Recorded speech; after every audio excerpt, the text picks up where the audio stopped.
Hello guys, السلام علیکم۔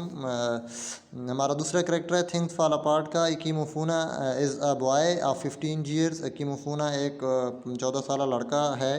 ہی is the most pathetic figure in the novel. وہ novel کے اندر بہت زیادہ قابل رحم ایک شخصیت ہے یا کریکٹر ہے۔ By nature he is a lively boy, فطرت کے لحاظ سے بہت زیادہ ایک زندہ دل لڑکا ہے۔ And he becomes a favourite at Okonkwo's house. وہ اکونکو کے گھر میں بہت زیادہ پسندیدہ ہو جاتا ہے۔ When the decision to take revenge on the village of Mbaino is made when جب موبینو کے ولیج کے اوپر ایک فیصلہ مسلط کیا جاتا ہے یوموفیا کی طرف سے، Ikemefuna is brought from Mbaino as compensation. تو اکیمو فونا کو یوموفیا کی طرف بدلے کے طور پر لایا جاتا ہے موبینو سے۔ He has no idea of his own fate. اس کو اپنی قسمت کا بالکل ہی اندازہ نہیں تھا۔ He was sick for home. وہ گھر پہ بیمار ہو گیا۔ He used to weep bitterly. وہ بہت زیادہ تکلیف کے ساتھ روتا رہتا ہے۔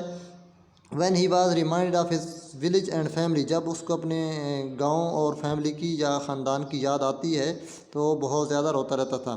ونس اور twice he try to run اوے۔ بہت دفعہ اس نے یا ایک دفعہ اس نے کوشش کی کہ وہ بھاگ جائے، but he could not do it for one reason اور ادر۔ لیکن وہ یہ ایسا نہیں کر سکتا تھا کسی ایک وجہ سے یا دوسری وجہ سے۔ While living in the custody of Okonkwo. جب کہ اکونکو کی سرپرستی میں رہتے ہوئے he used to think of his mother and 3 sister. تو وہ اپنے ماں اور تینوں بہنوں کے بارے میں سوچتا رہتا تھا۔ However he adjust to his new lifestyle with Okonkwo's family. تاہم اس نے اپنے آپ کو ایڈجسٹ کر لیا اپنے اکونکو کی فیملی کے ساتھ، اور جو نئی زندگی کا جو طریقہ کار تھا یا طریقہ زندگی تھا، طرز زندگی، اس کے مطابق اپنے آپ کو اس نے ایڈجسٹ کر لیا۔ Nwoye Okonkwo's son become his fast friend because Ikemefuna seems to know every thing.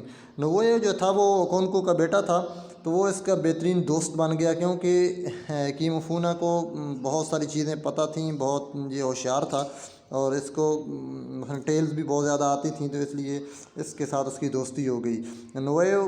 نویوز mothers was very kind to Ikemefuna. جو اکونکو کی بیوی تھی، نویو کی مدر، وہ اکیمو فونا کے ساتھ بہت مہربان تھی۔ She regarded him as one of her children. وہ اپنے بچوں کی طرح اس کو سمجھتی تھی۔ He had sharp memory. Ikemefuna کی میموری بہت زیادہ تیز تھی۔ He was a boy of extraordinary intelligence. تو وہ ایک بہت ہی زیادہ ذہانت والا بچہ تھا۔ He new folk tells. وہ اس کو جو اپنے روایتی کہانیاں اس کو بہت زیادہ وہ جانتا تھا، which he used to tell Nwoye in an interesting way, جو کہ وہ اکثر اس کو بڑی دلچسپ انداز میں نویو کو سناتا تھا۔ بیسائڈ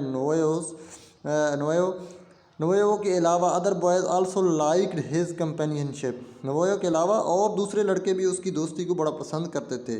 ہی واز ویری لولی بوائے۔ وہ بہت پیارا بچہ تھا۔ By degrees he develop affection for the village with the passage of time. اس نے گاؤں کے ساتھ اپنا دل لگا لیا۔ The children and Okonkwo's family. تو ساتھ والے جو گاؤں کے لڑکے بچے تھے ان کے ساتھ، اور اکونکو کی فیملی کے ساتھ بھی اس نے دل لگانا شروع کر دیا۔ He could make floats from bamboo stems and from the elephant grass. جو ہاتھی کے لیے جو گھاس ہوتا ہے اس کی اسٹک سے، اور جو بانس کے جو تنے ہیں اس سے وہ بانسری بنا کے بجاتا تھا۔ He knew the names of all birds and could entrap them. تو وہ تمام پرندوں کے نام وہ جو ہے وہ جانتا تھا، اور ان کو پھنسانے کا یا پکڑنے کا اس کے پاس بڑے طریقے تھے۔ ہی آلسو نیو وچ چیز میڈ دا اسٹرانگسٹ بو۔ اور اس کو یہ بھی پتہ تھا کہ کون سے درخت کی شاخیں جو ہے نا وہ کمان بنانے کے کام آ سکتی ہیں، بہتر کام آ سکتی ہیں۔ Though Okonkwo loved the boy yet he never revealed any emotion rather he treated him with anger. چونکہ اکونکو اس بچے سے بڑا پیار کرتا تھا، اور لیکن اس نے کبھی اس بات کا جو ہے نا انکشاف نہیں کیا، یا یہ ظاہر نہیں ہونے دیا کہ اپنے جذبات اس نے یہ ظاہر نہیں ہونے دیے کہ وہ اس سے بڑا پیار کرتا ہے، بلکہ اوپر سے اس نے اس کے ساتھ وہ غصے سے ٹریٹ کرتا تھا یا اس سے سلوک کرتا تھا۔ It shows a sign of weakness to love a child openly. تو اس جو یوموفیا کی جو سوسائٹی تھی اس کے اندر بچوں کے ساتھ جو پیار سے پیش آنا ایک کمزوری سمجھی جاتی تھی، اس لیے وہ اس چیز کو کبھی اس سے پیار نہیں کرتا تھا کہ لوگ مجھے کہیں گے کہ یہ بڑا ایک ویک انسان ہے کہ بچوں سے پیار کرتا ہے. He therefore treated the boy as he treated everybody else with a heavy hand. تو اس لیے وہ بچے کے ساتھ بھی اس طریقے سے پیش آتا تھا جس طریقے سے وہ دوسرے لوگوں کے ساتھ مثلاً ایک غصے سے پیش آتا تھا، یا مشکل آپ اس کو کہہ سکتے ہیں بھاری ہاتھ کے ساتھ. Whenever Okonkwo went to a village meeting to attend an ancestral feast Ikemefuna accompanied him. تو جب کبھی اکونکو گاؤں میں میٹنگ پہ جاتا تھا، ملاقات پہ جاتا تھا بزرگوں کے ساتھ، یا ان کی دعوت یا آبائی دعوت پہ جب جاتا تو وہ اس کو ساتھ رکھتا تھا. The boy treated him as his father and Okonkwo too loved him like his son. تو وہ لڑکا جو تھا وہ اکونکو کو اپنے باپ کی طرح سمجھتا تھا، اور اکونکو بھی اس کو اپنے بچوں کی طرح پیار کرتا تھا. However, the oracle decided death sentence for اکیموفونا. تاہم جو ان کا اوریکل تھا، جو مثلا مذہبی ایک ان کی شخصیت ہوتی ہے اوریکل، جس کی مثلا وہ پروفیسی کرتا ہے ان کی کہ آنے والے ٹائم پہ آپ کے مثلا کیا ہوگا، آپ کا مستقبل کیا ہوگا، مطلب کہ نجومی ٹائپ ان کا جو تھا. اس نے چونکہ اس کو سنا دیا تھا فیصلہ کہ جی یہ بچہ اس جو مرڈر ہوا تھا جو موفیا کی ایک عورت کا، تو اس کے بدلے میں اس کو موت کی سزا سنائی تھی.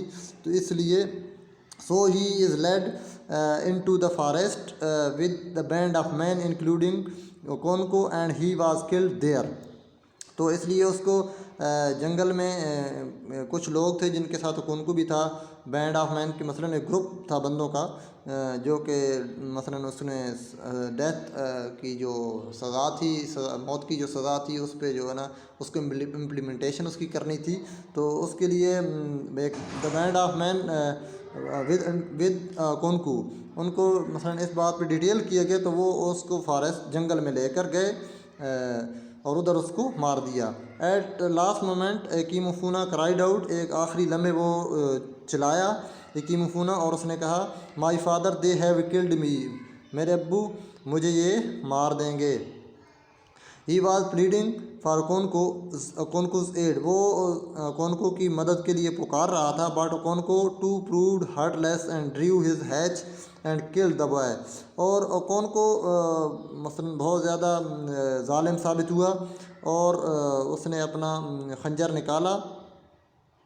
نکالا اور اس بچے کو مار دیا. To conclude we can say that he has been sketched as the most pathetic figure in the novel because he was killed mercilessly for no fault on his own. تو نتیجتاً ہم یہ اس سے ثابت ہوتا ہے کہ یہ سب سے زیادہ جو ہے قابل رحم ایک کریکٹر ہے پورے تھنگس فال اپارٹ ناول میں، اور جس کو بہت بے رحمی سے قتل کیا گیا، اور اس جرم کے بدلے اس کو قتل کیا گیا جو اس نے کیا ہی نہیں تھا. تو اسٹوڈنٹ یہ جو ہے نا کریکٹر تھا تھنگس فال اپارٹ کا. تھنگس فال اپارٹ چینوئے ایچیبی کا ایک ناول ہے. تو اس کے مثلاً اس نے لکھا ہے، چینوئے ایچیبی نے امپیریلزم کے خلاف، کیونکہ جو ان کا جو کنٹری ہے نائجیریا کہ چینوئے ایچیبی کا، اس پہ ظاہر سی بات ہے بیلجیم اور پہلے بہت سارے جو تھے امپیریلسٹک اسٹیٹس ان کا قبضہ تھا. تو ان کے کلچر کو جو ہے، ان کے کلچر کو مثلاً جو وائٹ پیپل تھے ان کلچر کو سب سے پہلے ڈسٹرب کیا. جب ڈسٹرب کیا ہے، اس کا ٹائٹل ہی یہی ہے تھنگس فال اپارٹ، کی چیزیں بکھر جاتی ہیں. مطلب کہ ان کی جو ٹریڈیشنس تھیں، ان کا جو کلچر تھا، جب اس کو انہوں نے ہٹ کیا، اس کو انہوں نے جب ڈیمیج کیا، تو اس کے بعد ان کی ساری سوسائٹی بکھر جاتی ہے. اس کے بعد کہ جو اس سارا سینٹر آف گریوٹی تھا اس سوسائٹی کا یا اس کلچر کا، سب سے زیادہ سینٹر آف گریوٹی جو تھا وہ ٹریڈیشنز تھے، ان کے مذہبی عقائد تھے، ان کو اس نے سب سے پہلے ڈیمیج کیا. اور جب ڈیمیج کیا تو وہ پوری سوسائٹی مثلا بکھر جاتی ہے. اور اس چیز کو اس نے بڑے اچھے طریقے سے ہینڈل کیا ہے چینوئے ایچیبی نے. اس کو مثلا پورے کو سامنے رکھتے ہوئے اس نے کہ کلچر کو ہمارا سب سے پہلے کس طرح امپیریلسٹک اسٹیٹس نے ڈیمیج کیا ہے، یہ سارا ناول اس کے بارے میں ہے. تو چونکہ اس کے کریکٹر سارے جو ہے وہ ایک سمبولیکل ریپرزنٹیشن ہیں، تو یہ امید ہے کہ آپ کو سمجھ آ گئی ہوگی. مزید انشاءاللہ جلد اور بھی ویڈیوز آئیں گی. میں اور دوسرے کریکٹرز کو بھی انشاءاللہ جلد اپلوڈ کروں گا.